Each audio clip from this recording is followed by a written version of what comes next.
한 주간의 정치권 이슈를 속속들이 들여다보는 정치토론 왈가왈부 유용합니다. 오늘도 뜨거운 토론을 펼쳐주실 세 분을 모셨습니다. 김형주, 김유정, 그리고 진성호 전 의원 나와 계십니다. 안녕하십니까? 안녕하세요. 네, 이번 주 역시 정치권 갖가지 이슈로 뜨거웠습니다. 왈가왈부가 준비한 토론 주제가 무엇인지 첫 번째 주제부터 화면으로 만나보시도록 하겠습니다.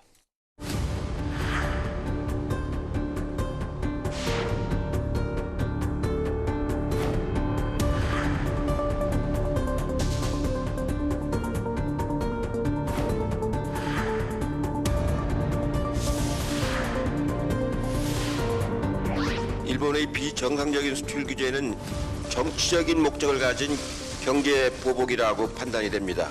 이 같은 일이 반복되지 않도록 긴밀한 당정 협의를 통해 중장기 대응 방안을 마련해야 될 것 같습니다. 일본의 통상 보복 조치에 대한 대응을 보면 초보 운전자가 버스를 몰고 있는 듯한 그런 아찔함과 불안감을 느낍니다. 갈 때까지 가보자는 식으로 위기를 오히려 키우고 국내 정치에 활용하겠다는 심산이 아닌지. 철저히 국익에 기반하여 일본이 이해하고 받아들일 수 있는 방안을 적극 모색해야 합니다. 국민 감정, 도덕적 우위만을 고집하고 있을 때가 아닙니다.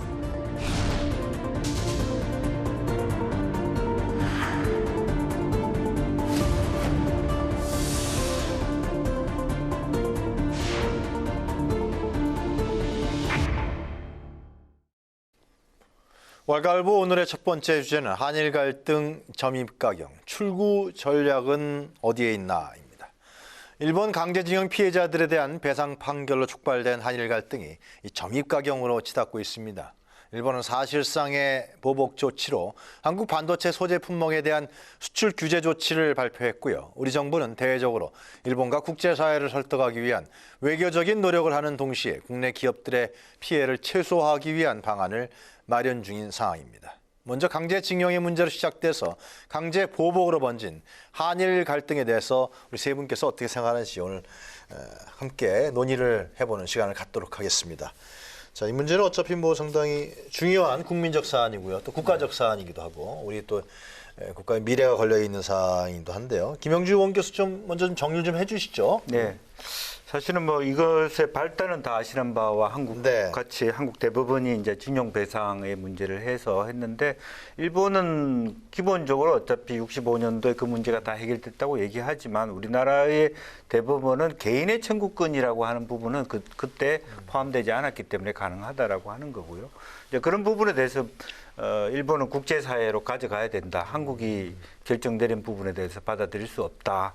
그런 측면을 갖고 있고 형식적으로는 이것은 뭐 WTO 제소거리가 아니다. 일단 특정 국가에 대한 어떤 불공정성이 있지 않다라고 일본이 얘기하고 있습니다. 불구하고 사실은 기본적으로는 어떤 공정한 또 이제 측면이라기보다는 아베 정부가 조만간 있을 참여 선거를 앞두고 한 이 평화 유지군을 만들기 위한 말하자면 전쟁의 국가에서 평화적인 일상적인 자위대의 모습을 만들기 위한 우파를 어떤 그 강하게 몰아붙여서 3분의 1 득표하기 위한 어떤 정치적 어떤 전략이다 그렇게 보여지고 다만 이제 안타까운 것은 2004년부터 우리가 WTO나 이렇게 한일 간에 어떤 통상 개방을 할 때 말하자면 어떤 특정 기술의 특정 국가에 대한 의존도가 너무 높은 부분에 대한 대안에 대한 논의가 있었습니다. 가령 이번 제품 같은 경우는 90% 이상 가까이 다 일본에 의존하는 그런 부분이 있는데 그런 것을 일찌감치 사실은 그런 문제가 있을 걸 염두에 두고 다변화하는 길을 가져왔어야 되는데 이제 일정 정도 그동안에 그런 노력을 해오지 않았다라는 것은 아쉬운 부분이 있고요. 네. 이제 그런 측면에서 우리가 이제 지금 늦게라도 이제 그런 측면이 하나 있고 또 하나는 그럼에도 불구하고 정치권이 이 문제를 대응하는 국내 정치는 좀 빵점 같습니다. 여야가 힘을 합쳐서 아니면 뭐 정부에 대한 공격을 하기는 하겠습니다만은 그동안에 국회를 보면 사실은 여러 의원 국제 연맹 단체가 있습니다만 가장 역사적이고 힘 있는 단체가 한일 어원 연맹 같은 부분이 있지 않습니까? 이럴 때일수록 좀 의원들이 한일 어원 연맹을 통해서 겉으로는 강경하게 붙더라도 내부적으로는 어떤 자민당에서의 좀 더 유연한 사람들과의 접촉을 한다든지 또 기업끼리 논의를 한다든지 이렇게 해서 사실 이번 문제를 푸는 방식은 저는 국가 간 대립이라기보다는 국가는 기본적인 어떤 이 충돌을 피해갈 수 있는 논의를 짜고 네. 궁극적으로는 경제 사회 한일의 어떤 선량한 국민들이 이 문제를 풀어야 된다. 그런 생각을 저는 갖고 있습니다. 네. 진성호 전 의원님 말씀 들어볼까요? 일단 김 의원님께서 뭐 그 크게 이제 말씀해 주셨으니까 네. 다른 이제 측면에서 좀 접근하면 이게 저는 굉장히 복합적인 요소가 생겨서 만들어진 것이고 또 하나는 우리가 정치와 경제를 이야기할 때 분리해야 된다는 말을 많이 합니다. 그 이유가 뭐냐면 이런 경우 때문입니다.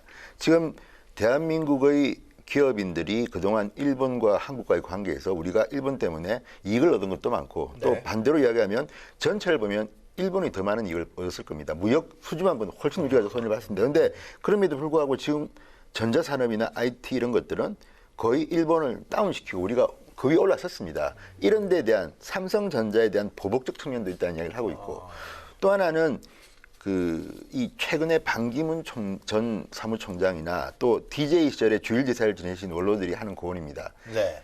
이까지 온 상황에 대해서 누가 잘했다 못했다 따지는 것도 중요하지만 문제는 빨리 이걸 풀어야 된다. 글쎄 말이에요. 그거는 자존심을 숙여라.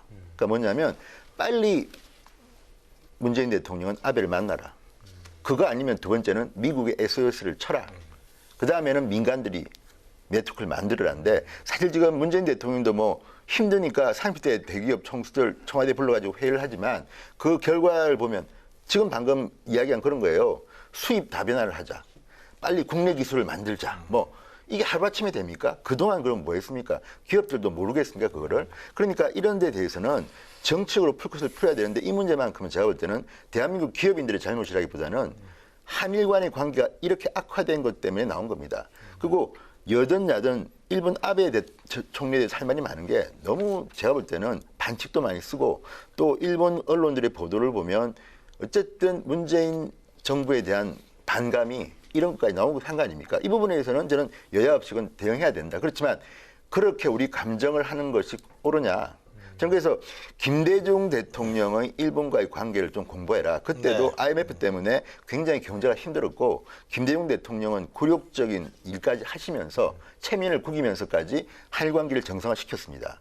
그런 노력이 정치가 할 일이고 그 다음에는 기업들이 이제 하는 건데 지금 저는 문재인 정부는 지나치게 뭐랄까요 일본과의 관계를 악화시키는 발언을 지금 너무 많이 하고 있다. 예를 들어서 뭐 민주당에서 뭐 의병을 뭐 어떻게 일으키자 뭐 이런 식의 발언은 정말 도움도 안 되고 제가 볼 때는 무책임한 발언입니다. 그걸 듣는 국민들이 시원할지도 모르고 불매운동 하자 뭐 난립니다. 좋습니다. 그렇지만 그런 말은 쉬워도 그게 대한민국 국익에 맞는 것인가? 저는 이재용 부회장이 지금 일본 가서 못 오고 있습니다.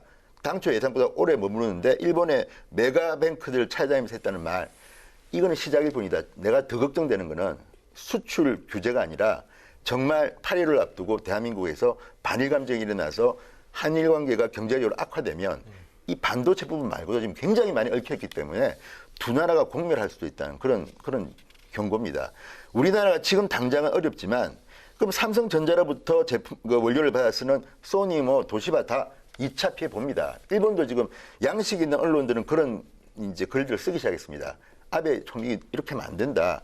그런데 그런 사람들의 목소리는 작아지고 지금 감정적으로 아니 아베 저게 뭐 이런 식으로 하는 그런 정치인들이 발언들 저는 이게 도움이 안 되고 문 대통령도 사실 참으셔야죠. 왜냐하면 이게 지금 겉으로 우리가 볼 때는 정말 말도 안 되는 참여 선거를 앞두고 이 도발을 하는 건데 자기 지지율 오르고 하니까 하는 것 같지만 그렇지만 현실적으로는 좀 냉정할 필요가 있습니다. 그러니까 정두원 의원이 오늘 재밌는 말을 했는데 차가 부딪히면 누가 손해를 볼까 그러면서 일본은 트럭이고 우리는 승용차라는 겁니다. 물론 그 표현이 적절한지는 잘 모르겠지만 양쪽 다 피해를 보는 거는 맞는데 단기적으로는 지금 한국 경제가 가뜩이나 힘든데 충격을 받기 때문에 여기에 대해서는 조금 마음을 진정하고 합리적인 방안을 함께 찾아보는 게 필요할 것이라는 생각이 듭니다. 김정호 의원님 먼저 얘기 들을까요?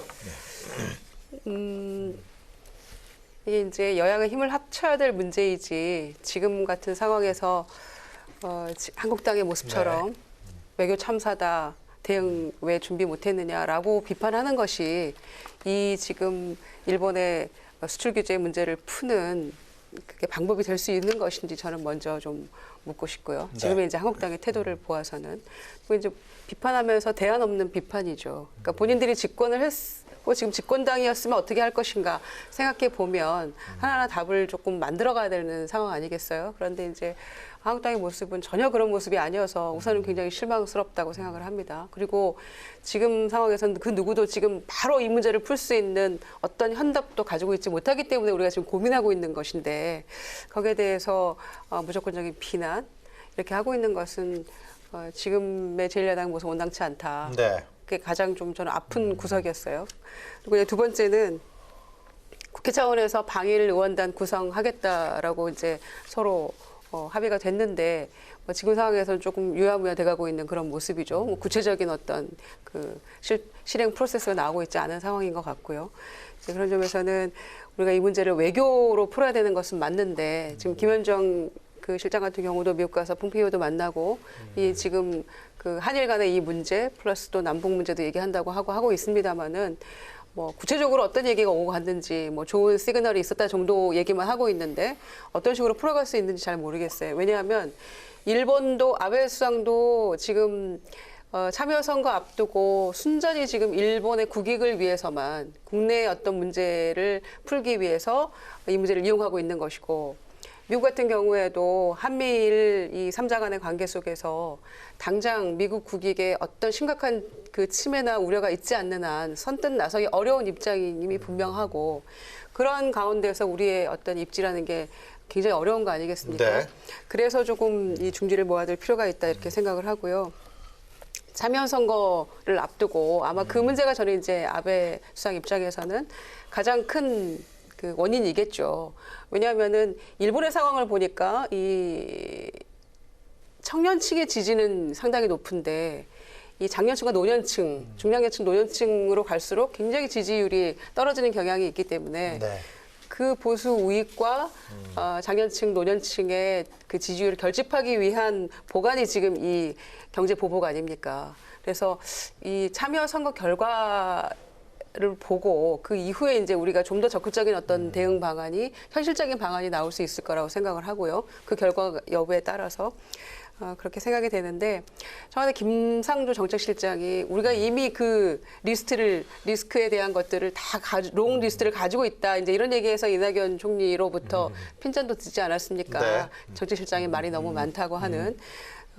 그 리스트를 가지고 있었으면 그러니까 야당에게 빌미만 주는 거 아닙니까? 제1야당이 특히 벼르고 있는 이런 마당인데 진작에 리스트를 가지고 있었으면 왜 대응책을 마련하지 못했냐라는 그런 핀잔을 듣고 있는 거잖아요. 그래서 이 시점에서는 청와대도 그렇고 정부에서는 말은 좀 줄이고 아끼고 네. 발로 뛰는 모습을 좀 보여줘야 된다. 이렇게 네, 생각합니다. 세 분께서 전반적으로 쭉 짚어주셨는데요. 지금 뭐 얘기하시다가 다 얘기가 나왔지만은 일단 아베 정권의 노림수다. 그것이 그 참여원 선거가 21일 날 있죠. 21일 날. 그게 가장 중요하게 지금 현실적으로는 아베 정권에서 그래서 이러한 수출 규제라는 카드를 내놓은 것이다. 라는 게 지금 분석인데요. 물론 장기적으로는 또 다른 게 있겠죠. 거의 뭐 동북아시아에서 아베가 예를 들면 상당한 일본이 주도권을 쥐려고 하는 그건 뭐 여러 가지 해석이 가능한데 일단 아베 정권의 노림수가 무엇이냐, 이 한 이유가 뭐냐, 이것부터 좀 짚어보고 우리 대책이 어떤 것인지 한번 들어갔으면 좋겠어요. 우선은 뭐 기본적으로 본인이 사실 개인적으로 굉장히 정치적 타격을 많이 받아왔습니다. 최근에 네. 여러 가지 그런 부분에 있어서 그걸 제일 빨리 극복할 수 있는 방법이 어떤 국민들 간에 말하자면 외부로부터의 어떤 갈등 요인을 가지고 내부를 정리하는 부분이 있기 때문에 치밀하게 그런 부분이 있었다라고 생각이 들고요. 또 그래야만 자기들이 생각하는 최근에 이제 뭐 국방부 보고서도 그런 논의 합참이나 유엔사 얘기 나왔습니다만 어쨌든 정상적인 국가로 가기 위한 자기 어떤 그 평화헌법에 대한 부분이 실제로 현재 그 지지율 가지고는 달성하기 굉장히 어려움이 있다라고 하는 부분이 분명히 하나 있고 또 내부적으로 가서는 사실은 작년부터 제가 일본에서 나오신 분들을 만나보면 한반도 평화 프로세스에 과거에는 사실은 4강, 소위 말하자면 미국과 일본, 중국, 러시아 이렇게 네의 그 파티들이 굉장히 균형 잡힌 어떤 그 동북아 질서에 대한 논의 구조가 있었습니다만은 최근에 들어서는 트럼프 정부 들어오면서 특히 일본이 거의 패싱당하는 언제 아웃돼 있죠 지금? 그런 부분에 있어서 최근에 애둘러서 이제 아베가 말하자면 일본인의 말하자면 북한에 잡혀간 일본인 문제를 왜 문재인 정부가 한 번도 언급하지 않느냐 하는 얘기를 한 적도 있어요. 그래서 그런 데 대한 볼멘 소리일 수도 있거든요. 그러니까 말은 뭐 일본인 납치에 대한 얘기지만 전체적으로 한반도 평화 프로세스에 일본도 좀 제대로 대우를 해달라라고 하는 부분도 숟가락 좀 얹고 싶다 뭐 그런 이제 거죠. 그런 부분도 그것은 아마 섬나라 사람으로서의 어떤 그 뭡니까 그걸 우리가 밀실 공포라고 그러거든요. 다른 사람은 다 같이 가고 있는데 우리만 아이솔레이트, 고립되어 있는 그런 느낌들을 강하기 때문에 그러면 자기가 그걸 섬을 벗어나기 위한 전쟁을 펼친 거 아닙니까? 이제 그런 데에 대한 부분들이 분명히 있다는 거고 더 나아가서는 사실은 어쨌든 백색 가전 지난 이제 2000년대 넘어와서는 소니라든지 뭐 이런 일본의 전자회사들이 다 이 콘텐츠 사업으로 갔습니다. 소니도 네. 그럼 영화 제작으로 갔는데 그런 과정에서 한국이 이만큼 도약적인 발전을 할 줄 몰랐다. 반도체라든지 가전을 거의 다 LG 뭐 삼성이 다 주도하는 이제 그래서 앞으로 미래에서도 5G 시대에도 이렇게 돼 가지고는 상당히 더 격차가 이렇게 좁혀지지 않는다라는 불안감도 있는 것 같습니다. 물론 기술적 우위는 분명히 일본이 갖고 있음에도 불구하고 핵심 기술과 로얄티를 많이 한국으로부터 받아가고 이걸 합니다만 산업 전반에 있어서 네. 한국 그 전기 전자와의 격차, 반도체의 격차 이런 부분에 대한 좀 조급함도 늘어갔고 특히 최근에 대통령께서 수소 경제 얘기를 했기 때문에 네. 이번에 특히 레지스트라든지 불화수소 같은 경우는 사실은 핵심적으로는 5G와 말하자면 반도체 디스플레이와 관련된 핵심 부분이기 때문에 그 자체에 대한 어떤 기술 격차 부분도 또 수소 경제까지 부분도 아마 굉장히 그 긴밀하게 말하자면 일본으로서는 굉장히 예민하게 받아들이고 있다. 이제 그런 것의 반증이라고 생각이 들고요. 이제 그런 면에서 한편으로는 늦었지만 우리도 그 일본이 갖고 있는 여러 가지 강제적 수단을 전화위복의 계기로 삼아야 되지 않느냐 그렇게 생각이 듭니다. 김영주 오늘 분석은 상당히 일본이 여러 가지로 지금 동북아시아 국제 정세에 좀 밀리고 있고 어떤 한국과 일본 간의 관계에서 한국이 좀 업되는 부분에서 상당히 좀 방어적 측면이 있기 때문에 이런 카드를 꺼내 또 내부적으로는 또 이제 선거가 있고 그런 분석인데요. 진용께서는 어떻게 저도 보십니까? 뭐 일부 그런 분석에는 동의하지만 네. 이제 우리 입장을 너무 지나치게 우리 위주로 생각하면 좀 안 될 것 같은 게 일단 아베 총리는 지금 쉽게 하면 세계적인 지도자 그룹에서 보면 과거에 비해서 일본 지도자에서는 상당히 셉니다. 그러니까 나름대로 대접을 받고 있고 또 하나는 저는 트럼프 스타일을 아베가 흉내낸 게 아닌가 싶은 게 이런 무역 이 수출 규제 같은 것들을 사실 상상이 좀 힘듭니다. 그거는 어떤 결과를 갖고 올 거라는 거를 물론 일본도 나름대로 이익이 있겠지만 이 외교 파장에 대해서 아베 총리가 어떻게 책임질 건지에 대한 각오 없이는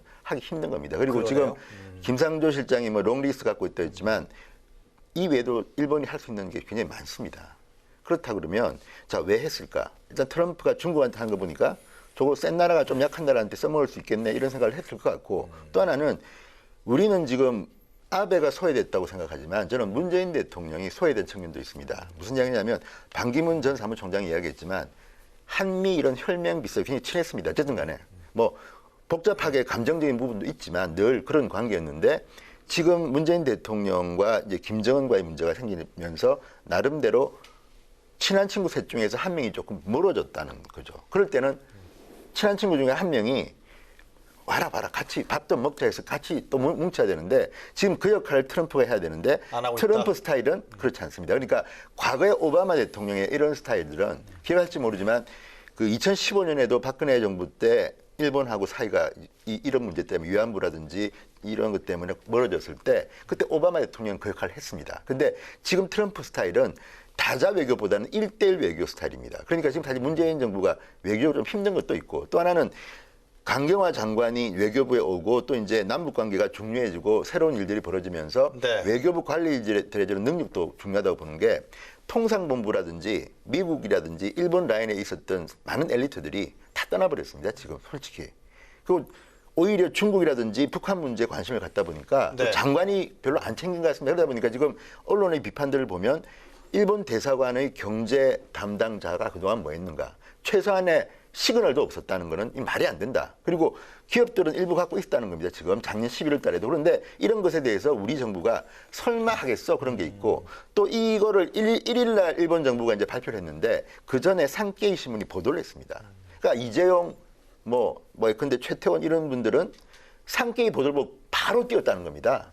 근데 우리 정부는 일본 발표를 하고 한참 동안 머뭇거렸습니다. 꽤 지금이 열흘 좀 지난 뒤에 이제 움직이기 시작한 겁니다. 그리고 이 정답, 그러니까 김현종 차장이 미국 가라 이런 것들은 이미 1일 날 나왔던 방법들입니다. 1일 날. 그런데 저는 한국당이 대안 없이 비판하는 건 저도 반대입니다만 비판할 건 또 비판해야 되는 게 저는 이낙연 총리의 역할이 너무 없다고 봅니다. 무슨 말이냐면 이런 문제가 생기면 전문가가 필요합니다. 이낙연은 내가 볼 때는 일본 전문가입니다. 그리고 잘 알죠, 아주. 동아일보 동경특파원 국제부장 또 국회의원 할 때도 일본 한일연맹의 중요한 역할을 했기 때문에 그러면 중요한 일은 총리한테 좀 대통령이 줘라.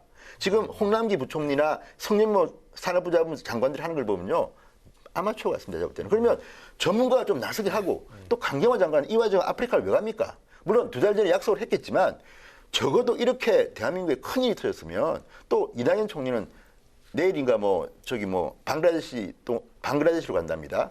중앙아시아와 이런 일들을 저는 비판해야 한다 보는 이유가 아니 그 전에 있었던 일 가지고 싸우는 건 저는 반대입니다. 왜냐하면 복잡하니까. 그런데 이제 미래에 대해서는 비판을 해야 되는데 이 와중에 총리는 방글라데시 또 중앙아시아 카타르 이렇게 4개국을 지금 굉장히 오랫동안 나갑니다. 강경화 장관 아프리카 일주일 동안 가고 이런 것들이 솔직히 김현종은 안보실 차장인데 미국을 가고 외교부 장관은 아프리카를 가는 이 모양이 전화를 물론 했답니다만 폼페이오 장관하고 이게 총력 외교 맞냐. 이런 데에 대해서는 좀 문재인 정부도 반성할 필요가 있다 이런 생각이 듭니다. 이런 사태가 발생할 게 외교력도 문제가 있었지만 현재 대응하는 그렇죠. 외교 라인에서도 네. 현재도 지금 상당히 문제가 있다. 네. 그러한 분석인 것 같아요.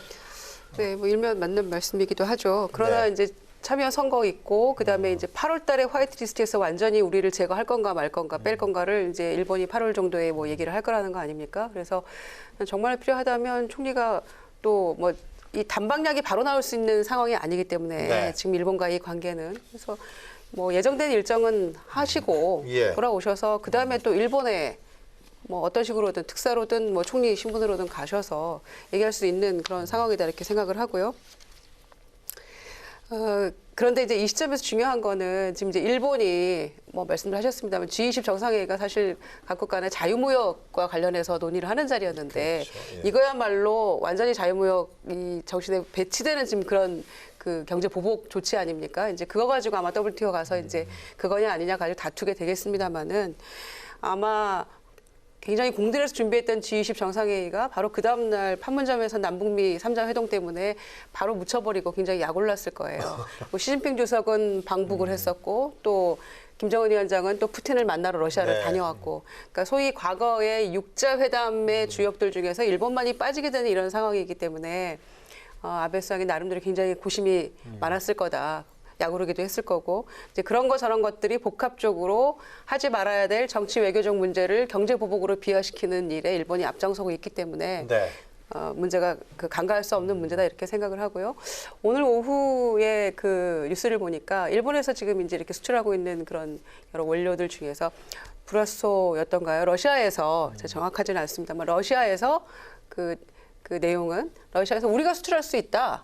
우리가 그거를 한국에 줄 수 있다. 이렇게 지금 얘기를 하고 있거든요. 그러니까 이 문제가 길어질수록 이게 과연 피해가 우리에게만 온전히 있겠느냐라는 부분에 대해서 일본도 고민하지 않을 수 없다 이렇게 네. 생각하고요.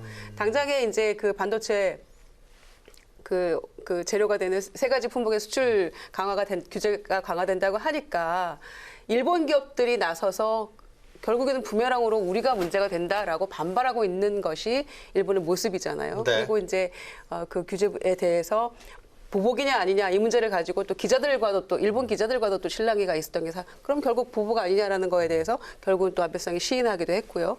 그래서 이게 이제 장기전으로 갔을 경우에는 과연 우리에게만 이게 불리한 것인가, 한국에게만 이게 불리한 것인가, 당초 아베가 그 예상했던 대로 한국만 이 공격에 빠뜨리기 위한 의도대로 과연 될 수 있을 것인가. 저는 정치나 외교가 그렇게 의도대로만 간다고 생각하지 않기 때문에 네. 당장 오늘 나온 러시아 입장처럼 이렇게 장기적으로 봤을 때 어떻게 이것이 여파를 미칠 것인가에 대해서 우리도 노력해야겠지만 일본도 신중히 생각해야 된다 이렇게 보는 겁니다. 근데 결국은 미국의 태도가 상당히 중요할 거라 생각이 드는데요. 현재 단기적인 부분에서 관전 포인트가 어떻습니까? 미국이 어떤 태도를 보일지. 사실상 아베하고 트럼프는 굉장히 가깝거든요. 네. 아주 뭐 또 아베가 또 잘했잖아요, 트럼프한테. 네, 그렇습니다. 그렇기 때문에 미국이 지금 미국이 아무 소리 안 하고 있어요. 일정 정도로 물론 이제 뭐 저희들이 또 공식적으로 확인할 수 없는 부분이기는 합니다만 네. 이 문제와 관련해서 아베가 트럼프 대통령에게 이번 선거 기간 동안만 좀 참아달라. 그래서 가만히 있는 거다? 이런 부분들도 있었고요. 또 간접적으로 보면 폼페이오가 한국의 입장을 충분히 이해할 수 있다. 이런 시그널을 통해서 미국이 예를 들어서 의도적으로 일본을 통해서 한국을 괴롭힌다. 이렇게 보기는 어려울 것 같고요. 네. 또 한편으로는 이게 장기적으로 보면 반도체 또 미래 수소 경제의 미래의 산업의 주도권 싸움이기 때문에 이 싸움 속에서 삼성전자나 말하자면 뭐 이렇게 미국의 애플이라든지 이런 이해 당사자들과의 관계에 있어서 과연 일본의 수출 규제를 미국이 막을 만한 이유가 있냐? 저는 별로 그런 건 없다라고 보여집니다. 그래서 네. 한편으로는 뭐 아주 부드러운 차원으로 싸우지 말라 이렇게 미국이 할 수 있는 미국 부분이 입장에서 봤을 때는 아닐까. 중국에 견제하기 위해서는 일본 아베 네. 상당히 그 트럼프 대통령의 달랑달랑한 표현이 어떨지 모르는다 하여튼 그 정도의 이제 그런 그 아주 예. 기교를 부리고 있는 아베를 이용해서 중국을 견제하려고 하는 그런 노림일 수도 있는 거 아니에요? 그렇습니다. 또 아까 이미 네. 진현 말씀이 있었습니다만은 본인 스스로가 보호무역주의를 하고 있는 상황이기 때문에 본인이 예를 들어 나는 맞고 너는 틀렸다 이렇게 말하기 어려운 현상이 사실 있거든요. 아베 말하자면 아까 정확하게 뭐 얘기하셨는데 아베가 벤치마킹한 게 트럼프의 보호무역주의였단 말이에요. 솔직히는. 그렇기 때문에 사실은 말하자면 리틀 아메리카라 군가는 일본에서 자기 흉내 내는 것에 대해서 간접적으로 트럼프는 좀 즐기고 있을 수도 있는 것이고 공식적으로 나와 무관하다 할 수 있지만 어쨌든 한 바퀴 돌아서 왜냐하면 이거 하와이 문제도 있기 때문에 이것은 굉장히 말하자면 미국 입장에서는 일본과 편먹어야 되지 중국과 편먹을 수 없는 부분이 있어요. 다만 러시아의 기술에 대해서 과연 미국이 어떤 반응을 할 것이냐가 굉장히 우리 나왔어요? 한국 기업도 조심스러운 부분입니다. 그게 단순한 물자가 아니라 전략 물자이기 때문에 대북 말하자면 제재의 문제, 국가 간에 굉장히 그 어떤 위험적인 항무기를 만들 수 있는 원료이기 때문에 과연 그 부분을 말하자면 러시아산 한국이 받아들인 부분은 또 심각한 문제가 있는 거죠. 국제정치적으로 그러니까 안보적인 측면에서. 미국이 바로 그 측면에서 이거를 마냥 반감만 하고 있을 수만은 없는 그런 변수들이 생겨난다는 그 말씀이죠. 네. 저의 말씀은 오늘 러시아의 태도나 이런 것들은. 네. 그래서 시간이 지나면 과연 이게 아베 의도대로 될 것이냐라는 게 저의 그 방점이 있는 것이고요. 그래서 트럼프도 마냥 팔짱 끼고 이 상황이 어떻게 되는지를 반감만 할 수 없는 그런 상황이 왔을 때 미국의 입장이 어떻게 갈 것인가. 우리는 그래서 부단히 미국에도 또 일본에도 물밑 접촉을 통해서도 노력을 해야 된다는 그런 말씀인 거죠. 김용께서 외교력이 현재 문제가 있다는데. 근데 일단 제가 이제 아베 총리를 비판하는 가장 큰 이유는 이겁니다. 지금 김유정 의원이 참 정확하게 지적하셨는데 저는 이 경제 문제는 자유로운 무역이 필요합니다. 어쨌든 우리나라 같은 경우는 부존 자원도 없고 이번에도 드러났지만 우리는 원료를 수입해야 됩니다. 기본 원료는 그러니까 그럼을 통해서 우리도 이제 이걸 얻지만 저쪽 나라도 이걸 얻는 거 아닙니까? 자유무역이 좋은 게 그런 건데 G20 정상회의를 하자마자 아베가 만행이라고 하겠습니다. 만행을 저지른 것은 정말 이런 국제적인 질서에서는 참 저는 지도자로서는 잘못한 거라고 봅니다. 국내에서는 인기가 있을지 모르지만 국제적인 리더로서 이런 일을 하는 거는 저는 참 잘못한 것이다. 그렇지만 이제 우리가 깨달아야 될 것은 방금 김정 의원님이 말씀하신 그 러시아에서 수입한다는 문제도 지금 속보를 뜬 걸 보니까 삼성하고 LG나 이런 쪽은 좀 난색을 표한다고 합니다. 왜냐하면 이게 기업들이 그럼 그동안 왜 그럼 러시아에 그걸 안 썼겠습니까?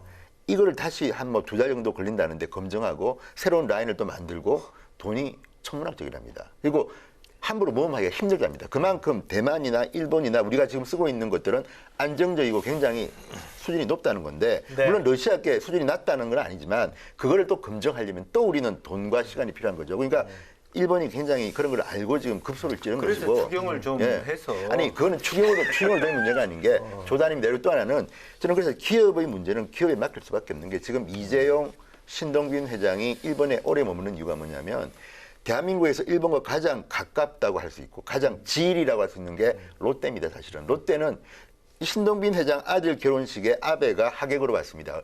한 4, 5년 전 일입니다. 아, 그래요? 그 정도로 가깝습니다. 그리고 이미 신격호 때부터 오랫동안 일본 정규와 닦아놓은 네트워크도 있고 또 이재용 부회장도 이건희, 이병철 때부터 네. 닦아놓은 게 있는데 이런 사람들은 지금 한국에 있으면 안 됩니다. 일본 가서 지금 자금, 금융 문제도 지금 걸려 있답니다. 제일 지금 겁내는 것 중에 하나는 일본 자금 같은 걸 회수하게 되면 대한민국 기업 중 일부는 흔들릴 수도 있답니다. 그러니까 지금 굉장히 복잡한 것들이 많기 때문에 민간이 사실 풀 게 좀 더 많다고 봅니다. 그런데 문제는 정치가 그걸 회방을 놓지 말고 조금 안정적으로 풀어줘야 되는데 그 역할을 얼마나 하냐는 것이고 또 이제 저는 국회나 이 정당이 이 문제를 푸는데 해결에 큰 역할을 하기 힘들다고 봅니다. 다만 이제 아쉬운 거는 민주당이 뭐 싸더니 중국하고 관계가 악화됐을 때는 국회의원들이 여러 명 갔습니다. 가서 뭐 박대를 받았긴 했지만 갔습니다. 근데 이번에는 놀랍게도 여당에서 움직이질 않습니다. 이거는 저는 좀 문제라고 봅니다. 지난번에도 이제 기억하실지 모르지만 지난번에는 여야 같이 한번 간 적이 있습니다. 갔다가 이제 다선 의원들이 갔는데 초선이 맞았다고 해서 비판했는데 그렇다 하더라도 이렇게 위기가 닥치면 그동안에 정치인들이 갖고 있던 네트워크가 있을 거 아닙니까? 아무리 그렇지만 자민당은 오래된 정당이고 우리도 과거에 지금 문희상 국회의장도 나름대로 좀 있을 겁니다. 예, 가깝습니다. 그리고 몇 명 있습니다. 강창일 의원도 있고. 근데 이런 분들이 왜냐하면 일본은 의원내각제이기 때문에 사실은 의원들이 정치인들이 바로 강력이다 하기 때문에 이럴 때 뭔가 좀 내야 되는데 이번에 제가 드러난 게 뭐냐면 한국 정치인들 정말 실력이 없구나. 그동안 참 국비서 가면서 일본을 그렇게 많이 다녀오고 뭐 바둑대회도 하고 했는데 정작 위기가 오니까 한 명도 해결사가 없다? 저는 그래서 지금 대한민국 참 국회의원들, 정치인들 정말 용고도 싸다. 그리고 이 사람들이 나서는 게 오히려 방해될 수도 있겠다 생각이 드는 게 이 정도로 정치력이 없으면서 어떻게 지금 다선의원이라고 지금 합니까? 그래서 저는 보면 이번에 이제 국민들도 알게 됐을 겁니다. 아, 위기가 터지니까 실력이 뾰록 나는구나.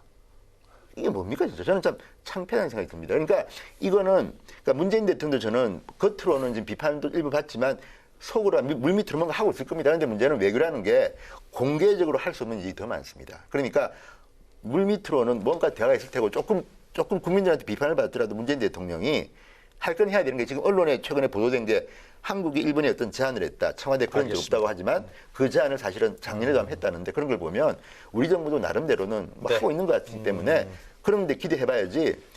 정말 이번에 저는 실망했습니다. 우리 일본 전문 정치인들 그동안 뭐 했는지.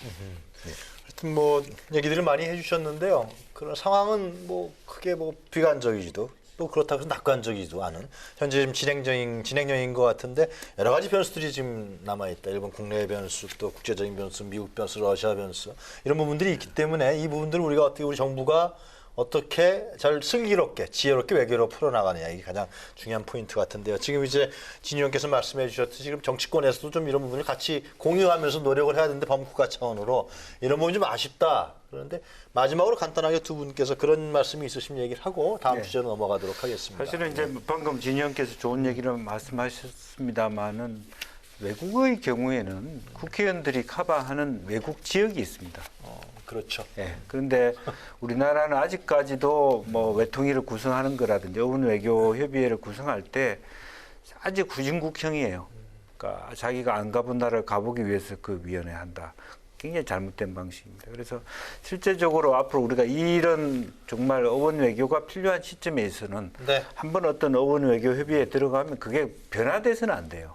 자기 관광하기 위해서 뭐 해수에 따라서 여기 갔다 저기 갔다는 거 아니라 정말 국가를 대표하는 사람으로 국익에 이바지하려면 한 나라의 전문가여야 됩니다. 그래야지 진짜 필요할 때 써먹을 수 있거든요. 올해 새로 한일 외교 연맹 한 사람이 일본 가서 누구를 만나겠습니까? 그런 부분을 당의 최고의 리더십이 그런 고민까지 할 수 있어야 된다. 저는 그런 생각이 듭니다. 오늘 보니까 외결위에서 이 문제 갖고 이제 질의하고 막 그러던데요. 지금 정부에서는 1,800억, 1,200억에서 플러스 알파에서 1,800억 아마 얘기한 것 같아요. 이낙연 총리는 그렇게 얘기해요. 네네네. 그렇게 얘기하는데. 추경에 뭐 네, 추경에. 4천억까지 예. 오늘 얘기를 해서 민주당은 심의 들어갔더라고요. 이야기했고요. 민주당 아니고 이낙연 총리 쪽에 정부 쪽에서는 1,800억 얘기한 것 같아요. 이 문제. 네. 그래서 마침내 예결위가 열리고 있어서 다행이라는 생각을 오늘 했고요. 네. 이제 김호준 말씀하셨습니다만 이제 그 말씀도 일리는 있어요. 그리고 이 의원 외교해서 뭐 뭐 한 크로아티아, 뭐 한일, 뭐 이러면서 각각 속하는 데가 있잖아요. 한 두 군데씩은 아마 속할 겁니다. 평 회원으로 참여하거나 혹은 이제 뭐 부회장이나 뭐 임원으로 이렇게 한두 개씩은 다 하시는데 그 말씀도 일리 있고 좀 지속적으로 유지되는 그런 게 중요하긴 합니다만 그런데 그 말씀은 지금의 그 정부에서 수입 다변화를 구상하겠다라고 하는 것보다 더 먼 얘기처럼 느껴져서 네. 굉장히 장기적인 그런 플랜인 것 같고요. 당장에는 WTO에 제소해서 그런 것도 이루어지는데 거기 재판부가 이제 분쟁 해결기 재판부 7명이잖아요. 7명 중에서 3명이 있어야 이제 그 재판에 들어갈 수 있는데 그중에 2명의 임기가 지금 올 연말에 끝나요. 그럼 1명으로 하자고 해도 할 수도 없는 그런 상황이고 우리가 후쿠시마 농산물 그 수입 금지 조치 관련해 가지고 일본이 제소했을 때 2015년에 제소해서 그게 2019년에 결론이 난 거거든요. 그러니까 네. 장장 4년이 걸렸단 말씀이에요. 패소했다 승소했다 이렇게 엎치락뒤치락 해서 결국 우리가 이겼는데 이것도 장기전으로 봤을 때는 뭐 90일 내에 빨리 끝내라 하고 있습니다만 길게는 3, 4년 걸리는 문제인데 이거는 164개국이 전부 다 동의를 해야만 이 WTO 재판부 구성이 되는 건데 미국이 불가능하고 있잖아요. 미국은 이 WTO 이거의 실효성 자체에 의문을 표시하고 있기 때문에 우리가 생각하는 것보다 훨씬 더 장기전으로 갈 수 있다 이런 생각이 들어요. 그래서 이낙연 총리가 해외에 출장을 다녀오시면 네. 총리 또 아까 말씀하신 강창일 의원이 굉장히 지일파고 거기 동역에 공부하셨기 때문에 신재호 의원도 또 일본에서 공부하셨어요. 전 의원. 그러니까 전현직 여야 의원을 막론하고 저는 소위 지일파라고 하는 많은 그 정치인들이 함께 좀 중지를 모아서 네. 일본 방문도 함께 방문단도 구성을 하고 이 아까 말씀드린 것처럼 뭐 의원 방문단 현역 의원으로만 할 것이 아니고 저는 전천으로 전현직 의원들을 함께 구성을 해서 전방위적인 어떤 외교 노력이 필요한 시점이 아닌가. 그게 아마 현실적으로는 가장 우리에게 그 주어진 임무라고 알겠습니다. 생각하고요. 그 시점은 이제 참여원 선거 직후가 되겠죠. 네, 알겠습니다. 네. 자, 여러 가지 좋은 말씀 더 하시게요. 예, 저는 이제 그 얼마 전에 DJ 정부 시절에 이제 한 원로가 한 말인데 외교는 나는 선이고 너는 악이라고 하는 순간은 외교는 존재할 수가 없다. 그러니까 서로 양보를 하고 자존심을 좀 구겨야 된다는 것과 또 하나는 지금 김유영 의원님 말씀처럼 WTO나 이런 국제기구를 통한 것은 시간이 굉장히 걸립니다. 지금 기업들은 오늘 내일 죽겠는데 그러니까 이낙연 총리를 저는 뭐 태스크포스 팀장을 만들든지 그래서 과거에 일본 대사를 지냈던 원로들이라든지 일본의 네트워크 있는 사람들을 중심으로 해서 뭔가를 뭐 공개를 하지 않더라도 만들어서 움직일 필요가 있다. 지금 단기적으로 뭔가를 해야지 지금 장기적으로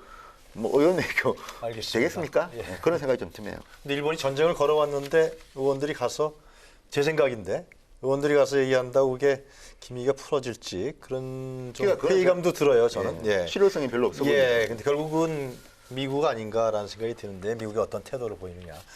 하여튼 좀 더 좀 진행 과정을 보도록 하고요. 하여튼 정부와 국회와 전 국가 차원에서 전방위적으로 대응하고 있지 않나 그런 생각이 듭니다. 자, 첫 번째 주제는 이 정도에서 저희들이 얘기를 하고요. 오늘 두 번째 주제 화면으로 먼저 만나보시도록 하겠습니다.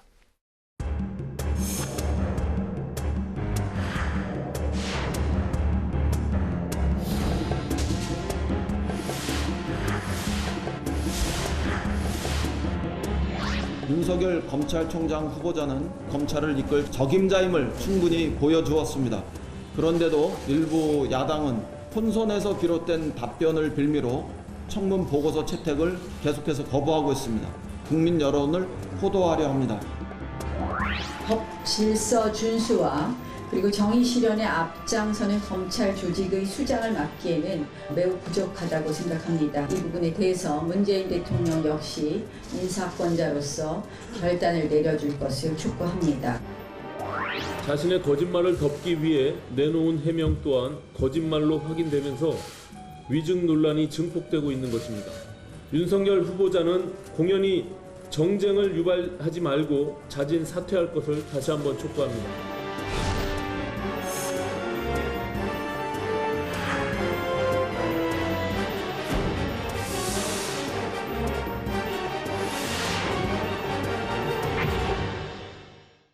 네, 왈가왈부 두 번째 주제는 청와대 위증 논란, 윤석열 임명 강행 수순, 여야의 셈법은 무엇인가입니다. 지난 월요일 국회에서는 많은 관심이 집중됐었던 윤석열 검찰총장 후보자의 인사청문회가 진행됐습니다. 여야가 후보자의 적격성 여부를 놓고서 뜨거운 공방을 주고받은 가운데 여당은 윤 후보자가 검찰 수장의 적임자라면서 조속히 청문 경과 보고서를 채택해야 한다는 입장인 반면에 야당은 윤 후보자의 위증 논란을 집중적으로 문제 삼으면서 후보자의 자진 사퇴를 촉구하고 있습니다. 다양한 평가가 나오고 있는 윤석열 후보자의 인사청문회. 이 관계에서 또 국회에서 여야 간에 상당히 논란이 심한데요.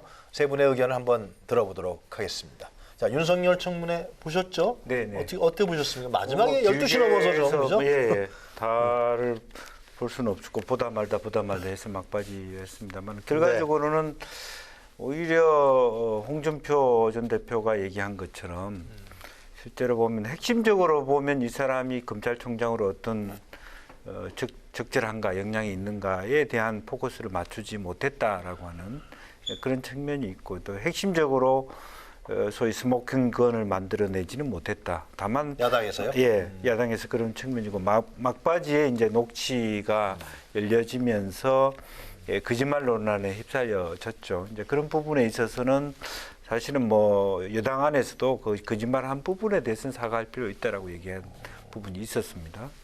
그렇지만 실제적으로 그것을 여야가 완전히 이제 그 하나로 거짓말이었기 때문에 물러나라, 또 자격이 없다 이렇게 얘기하는 데 대해서 논란의 핵심이 있는 건데요. 네. 기본적으로는 오히려 이제 홍준표 대표 얘기를 하게 되는데 솔직하게 얘기해서 검사가 되면은 많은 지인들 주변 사건으로 인해서 변호사 소개해 달라는 얘기를 듣는다. 그런 것을 사실은 자유한국당 현대 지도부가 다 법조계에 계시는 분들 아닙니까? 이제 그럼에도 불구하고 내몰라라 하면서 변호사법 위반이라고 얘기하는 것은 사실은 맞지 않다 현실적으로 이제 그런 말씀이고 실제로 핵심적으로 보면 본인이 오히려 맥락적으로 보면 이 사건과 같이 빠져들어서는 안 되겠다는 의미에서 나와 아닌 다른 사람을 말하자면 소개해서 네. 정리하라는 취지의 어떤 이남석 변호사를 소개한 부분인데 이것은 이제 야당 입장에서 어떻게 해석하냐면은 변호사법 위반으로 어떤 변호사를 특정해서 계약하게 하고 무슨 또 부당한 압력을 넣어서 그 문제를 해결한 것처럼 이제 그렇게 공세하는 것에 대한 문제가 저는 있다 그렇게 보여집니다. 오히려 네. 이 사건을 통해서 어떤 검사인 한 개인이 어떤 그러한 애매한 사건에 어떻게 본인을 처신하는가에 있어서 오히려 윤석열이라는 사람은 오히려 잘 처신했다는 게 제 입장입니다. 그런데 야당은 뭐 역으로 솔직히 완전히 뭐 그런 일에 누군가를 소개시켜줬기 때문에 사실은 굉장히 어떤 뭐 법질서라든지 또 검찰총장으로 앉으면 절대 안 되는 인간이다 이렇게 얘기하는 것 같고요. 경과보수 채택에는 문제가 없다, 무리가 네, 없다. 예, 당연히 해줘야 된다. 네네. 저는 근데 이 윤석열 후보자가 국회를 철저히 농락했다는 생각은 지울 수가 없는 게 첫째, 농락했다. 예, 왜냐하면 저는 청문회도 봤지만 그날 뭐 이거를 가지고 이제 영상을 만들기 위해서 밤에 있는데 뉴스타파 영상을 먼저 봤습니다. 네. 근데 뉴스타파 영상을 보니까 정말 윤석열은 거짓말해도 이렇게 치사하게 할 수가 있는 정도로 위증을 많이 했습니다. 그런데 문제는 한국당 이걸 몰랐기 때문에 저는 사실 한국당을 좀 비판했습니다. 영상을 띄우면서. 왜냐하면 스모킹 건도 없이 사실 의혹은 많은데 근데 한국당도 이제 변명할 소지는 있는 게 자, 윤석열이 거짓말이 뉴스타파 영상을 통해서 밝혀진 뒤에 이남석이 등장하고 윤대진이 등장하고 다 등장해서 이런 일이었다고 밝혔는데 이 사람들이 사실은 다 원래 국회의 증인으로 채택된 사람들입니다. 국회는 안 나왔습니다. 특히 그 윤우진이라고 그 용산 경찰 세무서장 지낸 분들은 뭐 해외를 도피했다는 이야기도 있고 다 숨겨놓고 증인에는 합의한 겁니다. 여야가. 그런데 보니까 다 튀었어요. 없어요. 경찰들만 딱 둘이 나왔습니다. 그런데 이게 터지니까 또 전부 다 기자들한테 보내가지고 이랬다. 기자들한테 문자 메시지 보낼 거면 국회에 나왔어야죠. 그리고 윤석열은 제가 세봤는데 6번 거짓말했습니다. 어떤 식으로 했냐면 그때 기자들한테 전화가 왔다. 그래서 나는 아니 변호사 소개한 적 없다고 이야기했다고 했는데 딱 뉴스타파 영상이 틀으니까 기자한테 그대로 육성이 나옵니다. 네. 윤대진은 말하지 마. 그래 빼. 이남규 네가 가. 그리고 문자 메시지 먼저 보내. 윤석열 부장이 뭐 소개한 이남석입니다. 이렇게 문자 메시지를 보내면 전화가 올 거야. 그러면 네가 가. 뭐 이런 구체적으로 나옵니다. 저는 이게 변호사법을 위반했냐 안 했냐가 중요한 게 아니라 이 변호사법을 왜 만드는지를 알아야 됩니다. 도덕적으로 법적으로는 문제가 없다 하더라도 도덕적으로 이게 심각한 문제입니다. 여러분 의정부 기억하십니까? 의정부 옛날에 사법파동. 자기들끼리 판사, 검사가 변호사 소개해주고 돈 받아먹고 뭐 그래가지고 아니니까 돈 없는 피해자들은 어떻게 할 수가 없어요. 그러니까 변호사도 검사가 소개해주고 검사가 적당히 해주고 판사는 무죄 판결 때리고 이것 때문에 이렇게 유전 문제 이것 때문에 맞는 게 변호사법입니다. 그리고 윤대진 국장은 이 법에 저촉이 안 되는 게 36조에 보면 친족, 형 아닙니까, 형. 이 사람은 해줘도 돼요. 오히려 윤석열 검사가 그때 해줬다면 이건 불법입니다. 왜냐하면 36조, 37조가 있는데 대통령이 정하는 그런 기관에 이제 있는 자가 변호사를 소개하면 안 됩니다. 거기 보면 수임이 중요한 게 아니라 수임에 관하여 소개 뭐 이렇게 등등 돼 있는데 그걸 보면 물론 이제 이게 법원에서 윤석열 후보자가 변호사법 위반인지 아닌지는 전 애매합니다. 저는 일 수도 있고 아닐 수도 있다고 봅니다. 그래서 더 문제는 뭐냐면 그 의미. 그러니까 윤석열 후보자가 그랬지 않습니까? 나는 그 마이크가 켜진 줄도 모르고 한 이야기입니다. 대진이를 뭐 보호하려고 했다는 거 아닙니까? 검찰국장. 대윤소연 친하니까. 근데 이거를 듣는 국민들 중 일부는요. 이거야말로 검찰 이기주의다.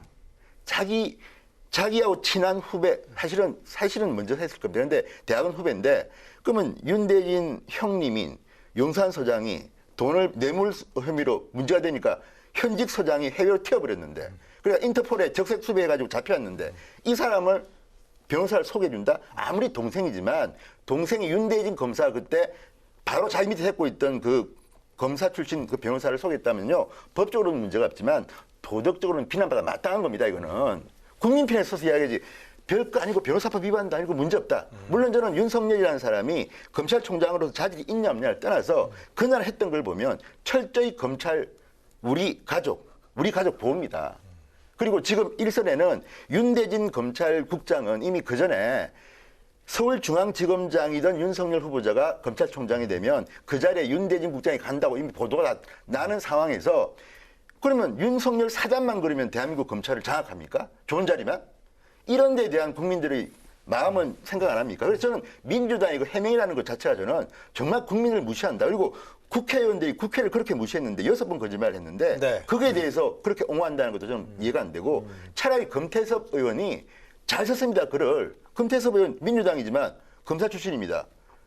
아니 자기 새끼를 그렇게 보호하는 게 그게 사과 안 할 일이냐? 사과해라. 아니 저는요 금태섭 같은 의원이 민주당이 좀 더 있어야 된다고 보는 게 윤석열 씨가 검찰총장이 되고 안 되고는 그 다음 문제입니다. 적어도 인간적으로 그동안 알겠습니다. 국회에서 했던 위정에 대한 것 이런 거에 대해서 제대로 사과했습니까 지금? 그리고 민주당이 그걸 그렇게 보호합니까? 저는 이거야말로 특정인을 위해서 국회를 우롱하고 하루 종일 6번을 갖다 위정했는데 이걸 국회의원들이 참고 있습니까? 그리고 별거 아니다. 거짓말 안 했다. 감사합니까? 윤석열 후보자의 저는 이런 태도는 거는 검찰 집단주의적, 이기주의적 좀 태도가 그렇다고 강했다. 봅니다. 결국은 나중에 폭로된 부분이요. 그런 분석인 것 같아요. 제가 이제 그날 청문회를 이렇게 시간 될 때마다 뜨문뜨문 보다가 예. 결정적으로 이 차수 변경할 이유부터 보게 됐어요. 아, 그래요? 그러니까 결론적으로 제가 하이라이트는 다 본 겁니다.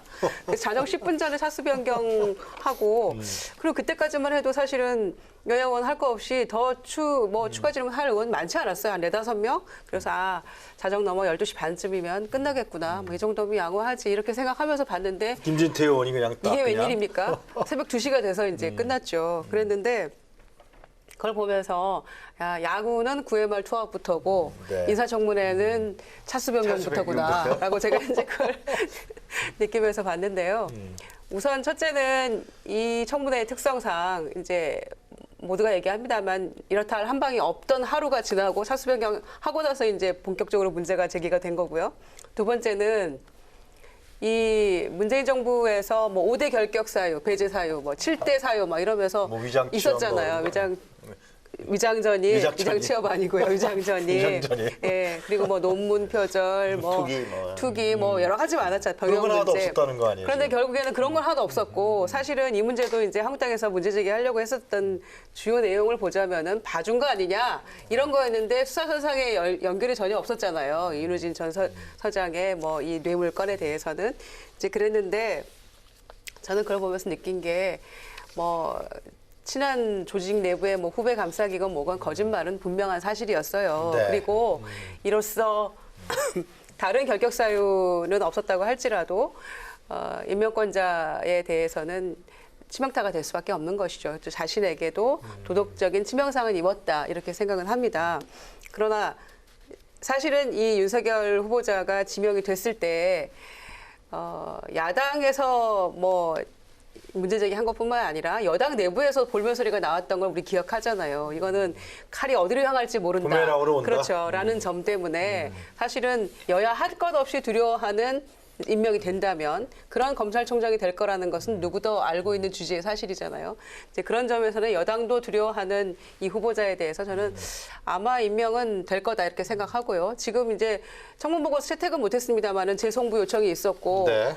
이대로 가면 그냥 15일 날 임명하게 될 것 같아요. 이걸 뭐 그렇게 15일까지 동의할 필요한 건 정했으니까. 아니니까. 네. 네. 그런 점에서 한국당이 이 태세를 조금 달리하고 있는 모습이죠. 그러니까 아주 세게 밀어붙이지도 않고 또 위증한 거에 대해서 검찰 고발한다고 해놓고 고발장도 내지 않았거든요. 변호사법 그러니까, 위반에 그렇죠. 대해서 논란이 좀 있는 것 같아요. 그래서 그렇죠? 낸다고 했는데 고발하지 않았어요. 현재까지도. 근데 그래서 위증은 고발을 못할 겁니다. 아마. 인사청문법이기 때문에. 인사청문회 거의 위증죄가 예, 없잖아요. 인사청문법에서는 그게 고발 사항이 그래서 아닙니다. 예, 그건 아닌 것 같아요. 위반 혐의로 이제 검찰 고발하는 부분에 대해서 논란만 하다가 결국 아직 고발장을 못 내고 있는 상황인데요. 그래서 저는 본인이 현장에서 이제 이거 이상한데라고 하면서 민주당의 송기현 의원이 진술이 뭔가 다른 것 같은데 사과하시는 게 좋을 것 같습니다라고 얘기를 하니까 본인이 이제 사과를 했어요. 그런데 지금은 굉장히 여론도 중요하고 지금 시점이 중요하기 때문에 할 수만 있다면 본인이 조금 더 진전된 어떤 사과나 해명을 조금 하는 게 좋겠다 이렇게 생각하고요. 네. 윤대진 국장이나 뭐 그 변호사의 어떤 얘기만 가지고 그냥 이렇게 지나가려 하는 게 온당치 않다 이렇게 생각하고요. 다만 이제 홍준표 전 대표가 보니까 성동격서인 것 같아요. 그러니까 윤석열 후보자를 편에서 입장에서 얘기를 하면서 돌아서서는 이 한국당 지도부를 비판하고 있더라고요. 그러니까 이 황교안 대표나 나경원 원내대표가 그날 그런 부분, 지역적인 문제에 대해서 그렇게 문제되지 않을 부분에 대해서 하루 종일 논란할 것이 아니고 검찰의 중립성에 대해서 제대로 할 건지를 끝까지 파고들었어야 되는데 그 부분에 대해서는 제대로 청문회 때 하지 못하고 그렇죠. 결국에는 국회 선진화법의 대상자들이었는데요. 결국에는 하여튼, 네. 이 부분 가지고 뭐 변호사 소개냐 선임이냐 이 부분까지 논란한 것은 번지수 잘못 찾았다 하면서 현재 지도부를 흔드는 모습 결국엔 자기 네. 정치입니다. 이 홍준표 전 대표도. 그러나 그런 얘기가 나왔다는 아마 가장 세게 쓴소리하고 문제가 있다면 했을 분위기도 한데 이런 얘기 했다는 것은 결국에는 뭐 어쩔 수 없이 임명하는 거에 대해서 인정하고 가는 거 아니냐 이런 생각이 듭니다. 국민들도 그렇고 여권에서도 윤석열 후보자에 대한 기대는 상당히 있었던 것 같아요. 아무래도. 근데 밤 12시 넘어서 디스가 난 건 분명한 것 같고요. 실망했죠. 네, 근데 그리고 문제는 이제 뉴스타파인데요. 저는 참 중요한 게 사실 김진태 의원 이야기하자면 김진태 의원이 한 건 없고 신속하게 그것을 보고 이제 틀은 거 말고는 사실 그 판을 갖다 뒤집은 거는 뉴스타파입니다. 그런데 아시다시피 뉴스타파는 진보 성향입니다. 지금 네. 뉴스타파가 또 공경에 빠졌습니다. 회원들이 빠져나가고 뉴스타파 유튜브의 구독자들이 그냥 빠져나가고 있습니다. 그쪽도 지금 난리가 났는데 근데 문제는 이겁니다. 그렇다 하더라도 뉴스타파는 공직자로서의 검증 의무에 저는 틀었다고 보는 것이고 저는 이철희 의원이나 검찰서부이나 그날 밤에 저는 영상을 봤는데 보면서 표정이 김종민 의원은 뭐 간사니까 그렇겠지만 너무 심하게 이제 편을 들지만 난감한 표정의 얼굴. 그리고 이철희 의원이 저는 말을 참 잘했다고 보는 게 한국당도 이야기 안 했지만 저는 더 걱정스러운 게 뭐냐면 윤석열 사장이라고 아느냐 이야기하면서 지금 이미 다 나와 있다. 그런데 적폐청산하고 검찰 개혁하겠다는 사람이 후보자가 이미 소문 다 났고 누구는 승진해서 어디 간다더라. 그러니까 저는요 지금 이런 문제에 대해서는 여당도 저는 이철희 의원은 질문 잘했다고 보는 게 지금 정치적 중립은 양정철 원장과의 만남도 좀 세게 더 해야 되는데 못했지만 그런 것들은 좀 해야 되는 게 뭐 부의 문제 이런 것보다 저는요 그 문제 양정철과 2월달에 만났다. 저는 그 전에 만난 거는 이해가 갑니다. 그런데 서울중앙지검장의 신분으로 양정철 원장을 만났다는 거는 저는 누가 봐도 이해할 수 없는 일이다. 이런 부분도 좀 비판해야 되는데 제대로는 못했던 것 같아요. 알겠습니다. 자, 이 정도 수준에서 얘기를 마무리하고요. 세 분이 준비하신 사진 한 컷을 보는 순서를 갖도록 하겠습니다. 자, 김영주 전 의원이 준비하신 사진 한 컷부터 보도록 하겠습니다. 지난 대정부 질의 때 뭐 다들 뉴스에서도 여러 차례 다뤘습니다만은 미자 의원께서 총리에게 출마하느냐, 출마하느냐, 또 여러 관료들한테조차도 출마하느냐 이런 얘기를 했는데. 있는데 제가 어느 매체에서 이런 얘기를 했습니다. 이런 식의 태도 때문에 자유한국당이 비례대표를 없애자 이렇게 얘기했는 거 아닌가 이런 얘기를 좀 했었는데 지금 이분 같은 경우는 사실은 노동 전문가로 당에서 영입돼서 국회의원까지 하셨습니다. 그러면 사실은 그날의 그 사회 경제 분과 특히 어려운 경제 속에서 노동 문제 현안에 대해서 꼬치꼬치 따지고 대안을 제시하는 그런 일에 일조해야 되는데 실제적으로 그 핵심은 전혀 없이 실제적으로 출마하느냐. 그래서 제목 자체를 총선 감별사다 이렇게 붙었다는 건 굉장히 어처구니 없다 이렇게 생각이 들고요. 이런 일들 때문에 정말 우리나라의 대정부 지리 제도를 있어야 되느냐 하는 그런 느낌들을 저는 가집니다. 외국처럼 정말 어떤 개인 의원이 정말 정부의 핵심 책임지는 사람에게 묻고 싶은 걸 둘이서 만나서 묻고 답을 얻으면 되지. 이런 질문 들으려고 앉아서 국회의원들이 그 바쁜 시간에 또 언론에서는 또 자리 안 지켰다고 뭐라 그러죠. 거의 없던데요. 예. 다만 이제 의원들이 자기 없어요. 방에서 다 보고 있습니다. 그래서 매년 똑같이 국회가 욕을 먹는 장면 아니겠습니까? 자리에 없다. 근데 똑같이 욕을 먹는 자리 중에 하나는 여당과 야당이 똑같은 질문을 사람만 돌아가면서 똑같이 하고 있다는 것도 그렇고 장관이나 총리도 똑같은 답을 계속 반복하고 있다는 것도 그렇고 정말 더 마무리를 잘해야 될 이 시점에 이런 모습들은 정말 또 이미자 의원뿐만 아니라 국토부 장관 상대로 자기 지역구 이야기 홍보하는 김연아 의원님들도 있었습니다. 너무 나부끄러울 정도로 그런 어떤 굉장히 심중한 경제 분야의 어떤 질의 자체를 자기 개인적인 총선 홍보용으로 쓰고 있다는 것은 정말 고쳐져야 될 부분이다. 그런 말씀. 알겠습니다. 다음은 진성호 전 의원의 사진 한 컷을 보도록 하겠습니다. 예, 류현진 선수입니다. 예, 야구네요. 예. 얼마 전에 메이저리그의 올스타전이 열렸는데 류현진이 올스타에 뽑혔습니다. 그런데 단순히 올스타 중에 한 명이 아니라 내셔널리그의 대표입니다. 그러니까 선발 투수로 나왔습니다.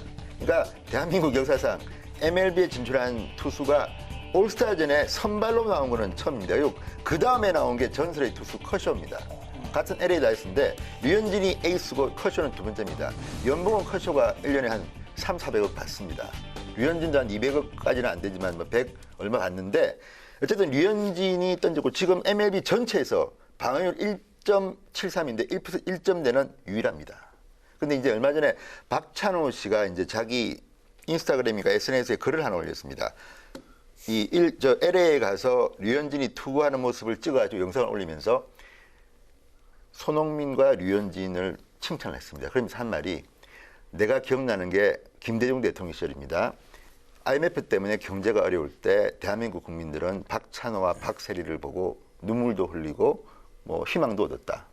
지금은 손흥민과 류현진이 희망이다. 근데 이 말을 들으면서 좀 가슴이 답답한 이유는 지금 박찬호 씨의 글에 이런 게 나옵니다. 지금 대한민국 국민들은 전부 다 너무 힘들다는 이야기를 합니다.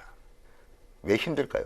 저는 류현진 선수가 잘해서 우리가 박수치고 손흥민 선수가 골 입력할 때 환호를 하지만 우리의 즐거움은 우리 삶 속에서 나와야 되는데 왜 이렇게 경제가 힘들고 우리 국민의 삶이 고단해서 IMF 때 박찬호, 박세리 아니 박찬호 저렇게 썼습니다. 그대로. 근데 그걸 보면서 국내도 좀 활력이 돌아야겠다. 지금 오늘도 지표가 계속 나오는데 갤럽 조사에서 지금 앞으로 대한민국 경제가 좋아질 거냐 나빠질 거냐에 대해서 좋아질 거라는 사람이 12%, 나빠질 거라는 사람이 57%입니다. 최악으로 갤럽이 이 조사를 한 뒤에 가장 나쁜 수치가 나왔습니다. 오늘 발표된 조사입니다. 경제만큼은 좀 제대로 좀 했으면 좋겠습니다. 그러니까 류현진을 보면서도 마음이 좀 안타깝습니다. 제가. 알겠습니다. 류현진과 경제였습니다. 예. 자, 김유정 전 의원의 사진 한 컷 보도록 하겠습니다. 네, 문희상 국회의장은 벌써 취임 1주년이 그렇게 됐더라고요. 됐나요? 네, 그래서 네. 오늘이고 이제 남은 임기를 계산해 보면 내년 5월 말까지니까 한 10달 남짓 되는 거죠. 이제 여러 가지 오늘 주옥 같은 멘트가 많아서 제가 오늘 그래요? 적어봤는데요. 네. 그 해공 신익기 선생의 이제 하신 말씀을 예를 드셨더라고요. 그러니까 서로의 주장이 다르더라도 타협하고 절충해서 합의점을 찾거나 또는 상대의 동의를 얻어서 조금 뭔가 좀 그 일을 좀 처리했으면 좋겠다. 그게 네. 민주주의 요체다. 이제 신익기 선생님이 그렇게 얘기를 하셨는데 문희상 의장 오늘 하신 말씀 중에 아까 제가 화면에 나왔습니다마는 이 설득하는 것도 리더십의 요체고 네. 그리고 설득당하는 것도 리더십의 요체다. 그러니까 여야 또 진보 보수 또 추구하는 이상과 가치는 다 다르고 주장하는 바도 다르지만 또 서로의 말에 귀를 기울이면서 경청하고 그렇게 해서 국회를 운영해 나가서 국민을 위해서 일하는 것 이런 부분에 대해서 이제 강조를 하신 거예요. 네. 그래서 지난주에 제가 말씀드렸던 것처럼 그 사개특위하고 정개특위 연장하면서 윤리특위는 지금 연장이 안 돼서 온데간데 없어져 버렸다. 그래서 5.18 망원 의원들에 대한 징계 요구안도 지금 허공에 떠돌고 있다. 이런 말씀 드렸는데 그 부분을 짚으셨더라고요. 그것도 빨리 연장하든지 혹은 또 상설위원회 해서 문제를 풀어야 된다. 이런 얘기도 하셨고요. 네. 또 방북당 구성해서 남북 문제 조금 적극적으로 풀어보자. 이런 얘기도 하셨는데 그 우려가 좀 큰 거죠. 84일 만에 국회가 정상화되는데 그 과정에서 20대 국회가 정말 이 최악의 국회 되는 거 아닌가 이런 우려도 있었기 때문에 설득하면서 설득당하면서 여야가 좀 힘을 합쳐서 남은 이제 20대 국회 마지막 몇 달이잖아요. 사실상 연말 되면 선거 국면 간다고 봐야 되고 몇 개월 3, 4개월 남은 거거든요. 그런 상황이기 때문에 오늘 뭐 국회의장 1주년 기념사에서 여러 가지 말씀하셨습니다마는 여야가 마지막 이 본분을 찾아서 일하는 국회를 좀 만들어갔으면 좋겠습니다. 저도 한마디만 하면, 네. 저도 이제 문희상 의장님 저 전문을 다 읽어봤습니다. 근데 감동적이었고, 저번에 요지는 이겁니다. 진보와 보수는 같이 날아야 되는데, 지금 내가 보니까 양쪽 다 나만 옳고 니는 완전히 틀렸다는 식으로만 서로 이야기를 하고 있다. 이래서는 우리나라가 안 된다. 그리고 또 하나는 이제 국회 법안 통과율 이런 것도 이야기했는데, 어쨌든 한번 여러분 문희상 의장 전문 좀 읽어보시기 바랍니다. 보면 저런 뉴스는 또 귀퉁이가 보지도 않아요. 보면 요즘 뭐 이상한 이 에피소드나 이런 것들만 전부 다 지금 누구 이혼한 이런 것만 떠 있고 저 문장은요 한번 저는 읽어보라고 필독을 권하고 싶습니다. 네. 이 양쪽 다 아마 좀 찔리는 데가 있을 겁니다. 예. 그 정치가 너무 극단화되고 그죠? 예. 그래서 국회의장이 문희상 의장이 이제 지금 김지용 의원도 말씀하셨습니다만 설득하는 것도 설득당하는 것도 결국 리더십이다. 결국 정치라는 거죠. 협상과 타협, 양보를 통한 국회에서 그런 모습들이 전혀 보이지 않으니까 국회의장이 1주년이 되면 답답하게 그런 얘기를 한 것 같은데요. 또 문희상 국회의장은 취임 1주년 기자간담회에서요. 또 국회의 가장 중요한 책무는 법을 만드는 일이라고 했습니다. 입법부니까요. 예. 그런데 스스로 일하는 국회임을 증명하지 못한다면 국민의 신뢰는 더욱더 멀어질 것이다. 또 이렇게 강조했습니다. 의회주의자 문희상 의장의 얘기인데요. 올 들어 국회가 개점 휴업 상태를 이어오는 사이에 심사되지 못한 각종 법안이 상임위마다 산적해 있습니다. 20대 국회가 최악의 국회가 아닌 국민들로부터 신뢰받는 국회가 될 수 있도록 여야 모두 남은 임기 동안 양보와 협조를 통해서 산적한 민생 법안들 처리해 나갔으면 좋겠습니다. 자, 정치토론 왈가왈부 오늘은 여기까지입니다. 오늘 세 분 수고하셨습니다. 저희는 다음 주 금요일 이 시간에 다시 찾아뵙겠습니다. 감사합니다. 수고하셨습니다. 예. 문희상 의장님이 그랬더니 의원님 말씀 다 세게 줬어.